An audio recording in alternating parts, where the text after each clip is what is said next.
সনাতন ধর্মাবলম্বীদের কাছে ব্রহ্মপুত্র নদ এক জীবন্ত তীর্থ। বাংলাদেশের নারায়ণগঞ্জ জেলার সোনারগাঁওয়ে এই নদের তীরে প্রতি বছর অনুষ্ঠিত হয় এক স্নান উৎসব, অষ্টমী স্নান। লাখো ভক্তের পদচারণায় মুখরিত হয় এই স্থান, যা পরিণত হয় এক বিশাল মিলন মেলায়। আজকের ভিডিওতে আমরা জানব এই পবিত্র স্নানের মাহাত্ম্য, এর পিছনের পৌরাণিক ইতিহাস এবং কেন এটি এত গুরুত্বপূর্ণ। লাঙ্গলবন্ধ অষ্টমী স্নান হল ব্রহ্মপুত্র নদে অনুষ্ঠিত এক পুণ্য স্নান।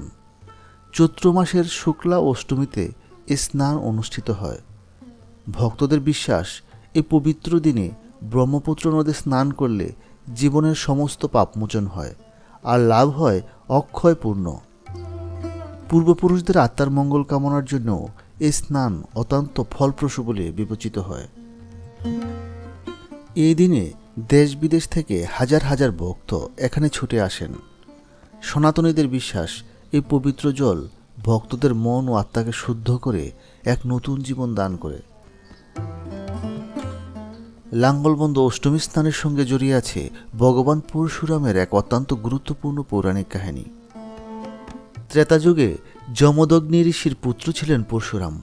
তার মা রেণুকা দেবী ছিলেন অত্যন্ত পতিব্রতা। একদিন রেণুকা দেবী নদীতে জল আনতে গেলে তিনি এক গন্ধর্বকে অপ্সরাদের সাথে জল কেলি করতে দেখে মুগ্ধ হয়ে যান এবং ক্ষণিকের জন্য তার মনে কামনার উদয় হয়। এই ঘটনা যমদগ্নি ঋষি তার দিব্য দৃষ্টিতে দেখতে পান।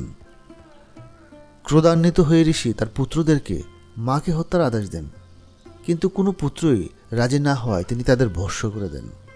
অবশেষে পরশুরাম পিতার আজ্ঞা পালন করে তার কুঠার দিয়ে মা রেণুকার মস্তক ছিন্ন করেন।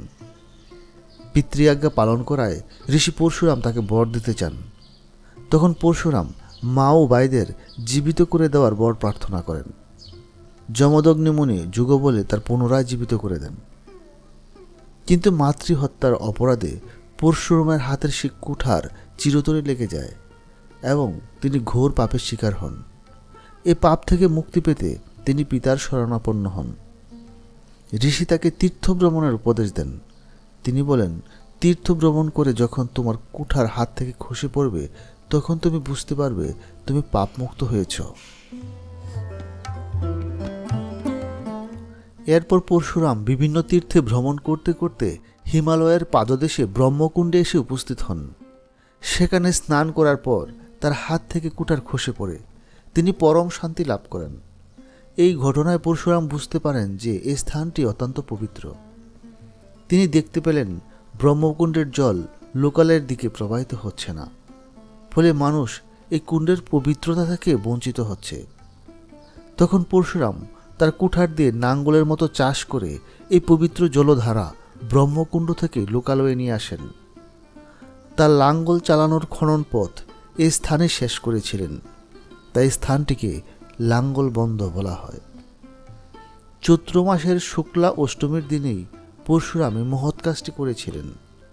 এই দিনেই তার পাপমোচন হয়েছিল বলে বিশ্বাস করা হয়। এই দিনটিকে স্মরণ করে প্রতি বছর লাঙ্গলবন্ধ অষ্টমী স্নান অনুষ্ঠিত হয়। এখন আমাদের মনে প্রশ্ন আসতেই পারে, ব্রহ্মপুত্র নদটি কেন এত পবিত্র? এর নাম ব্রহ্মপুত্র কেন রাখা হয়েছিল? পৌরাণিক কাহিনী অনুসারে প্রাচীনকালে শান্তনু নামে এক মহান ঋষি ছিলেন। তিনি তপস্যা করে সৃষ্টিকর্তা ব্রহ্মার নিকট বর প্রার্থনা করেন যে মানব জাতির কল্যাণের জন্য তিনি যেন একটি পবিত্র নদী পৃথিবীতে পাঠান, যা সকলের পাপ হরণ করতে সক্ষম হবে। ব্রহ্মার বরে শান্তনুর এক মহিমান্বিত পুত্র আবির্ভূত হয়। পরবর্তীতে সে কৈলাস পর্বত থেকে এক নদরূপে প্রবাহিত হয়ে হিমালয়ের পাদদেশে ব্রহ্মকুণ্ডে পতিত হয়। পরবর্তীতে পরশুরাম তার লাঙ্গল দিয়ে খনন করে এই নদকে লোকালয়ে নিয়ে আসেন। যেহেতু এই পুত্র সরাসরি ব্রহ্মার তেজ থেকে উৎপন্ন হয়েছিল, তাই তাকে ব্রহ্মপুত্র নামে অভিহিত করা হয়। বাংলাদেশের নারায়ণগঞ্জ জেলার সোনারগাঁয়ে এই লাঙ্গলবন্ধ ঘাটই সে ঐতিহাসিক স্থান, যেখানে পরশুরাম ব্রহ্মপুত্র নদের হাল শেষ করেছিল। প্রাচীনকাল থেকেই এটি একটি পুণ্যভূমি হিসেবে পরিচিত। প্রতি বছর স্নানের কয়েকদিন আগে থেকেই এখানে উৎসবের আমেজ শুরু হয়ে যায়। বিভিন্ন অঞ্চল থেকে পুণ্যার্থীরা এসে লোকারণ্য করে তোলে। স্নানকে কেন্দ্র করে বসে বিরাট মেলা। এখানে নানা ধরনের জিনিসপত্র, খাবার ও ধর্মীয় সামগ্রী বিক্রি হয়।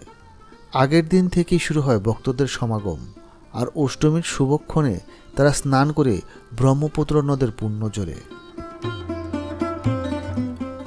বিভিন্ন মন্দির মঠ, সমাজসেবক ও স্বেচ্ছাসেবক সংগঠন এই সময় পুণ্যার্থীদের সহায়তায় ক্যাম্প খুলে থাকে, যেখানে থাকা, খাওয়া, চিকিৎসা ও ধর্মীয় কীর্তনের ব্যবস্থা করা হয়ে থাকে।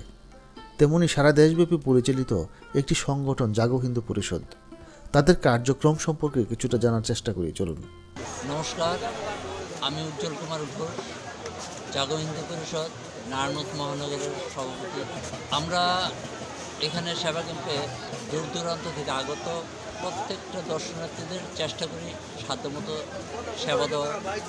চিকিৎসা সেবা আমাদের সর্বক্ষণিকভাবে চলছে, যেমন খাবার, স্যালাইন, বিশুদ্ধ খাবার, জল, শুকনো খাবার যেমন চিড়া, মুড়ি, গুড়, বাতাসা। এছাড়া আছে মনে করেন ডাক্তারি সেবা আমাদের অনবরত চলছে। ডাক্তার 2 জন MBBS ডাক্তার তাদের সেবা দিয়ে যাচ্ছে। আমরা চেষ্টা করছি দূর দূরান্ত থেকে আগত প্রত্যেকটা দর্শনার্থীদের সেবা দেওয়ার জন্য, তাদের পাশে থাকার জন্য। স্নানের সুবিধার্থে নদীর তীরে এই স্থানটিতে নির্মিত হয়েছে কয়েকটি পাকা ঘাট। বিভিন্ন সময় বিভিন্ন সংগঠন ও সরকারি সহায়তায় বিভিন্ন ঘাট, মন্দির, রাস্তা সংস্কার হয়েছে। প্রতিটি ঘাটেরই রয়েছে আলাদা ঐতিহ্য। যেমন মহাত্মা গান্ধীর মৃত্যুর পর তার অন্তিম ইচ্ছা অনুযায়ী দেহাবশেষ সারা ভারত জুড়ে ছড়িয়ে দেওয়া হয়েছিল। এর একটি অংশ এই তীর্থস্থানেও বিসর্জন দেওয়া হয়েছিল। তার স্মরণে স্থানের নাম গান্ধীঘাট। মহাভারতের কাহিনী অনুসারে দ্রৌপদী সহ পঞ্চপাণ্ডব এ তীর্থে স্নান করেছিলেন। তাদের স্নান করার স্থানটি পঞ্চমী ঘাট বা পঞ্চপাণ্ডব ঘাট নামে পরিচিত। নেপালের রাজার পক্ষ থেকে এই স্নান তীর্থে ঘাট নির্মাণ করে দেওয়া হয়েছিল। এই ঘাটটির নাম রাজঘাট। তেমনি বিভিন্ন মন্দির ও আশ্রমের নাম অনুসারে অনেক ঘাটের নাম করা হয়েছে, যেমন অন্নপূর্ণা ঘাট, প্রেমতলা ঘাট। ঘাট যাই হোক, স্নানের মাহাত্ম্য একই। পূর্ববর্তী কর্মের অনুশোচনা বা ক্ষমা প্রার্থনা না থাকলে 100 বছর স্নান করেও হয়তো পাপমোচন হবে না। মনের ময়লা দূর করে ক্ষমা চেয়ে ভক্তি সহকারে স্নান করে পূর্ণময় জীবন লাভ সম্ভব। এটাই অষ্টমী স্নানের মূল অভিব্যক্তি। দূর দূরান্ত থেকে আগত ভক্তগণ স্নান উৎসব সেরে বিকেলবেলা এভাবেই গৃহে ফিরে যায়।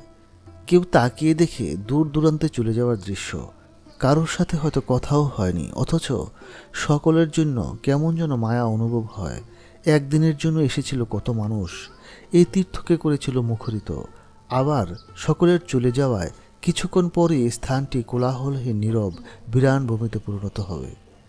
আমাদের জীবন তেমনি এক তীর্থস্থান। কিছু সময়ের জন্য আমরা আসি ধরাধামে। কেউ পাপ আর কেউ ভক্তি ভরে পুণ্য অর্জন করে নিয়ে যায়। সকলকে আবার ফিরে যেতে হবে অন্তিম গন্তব্যে।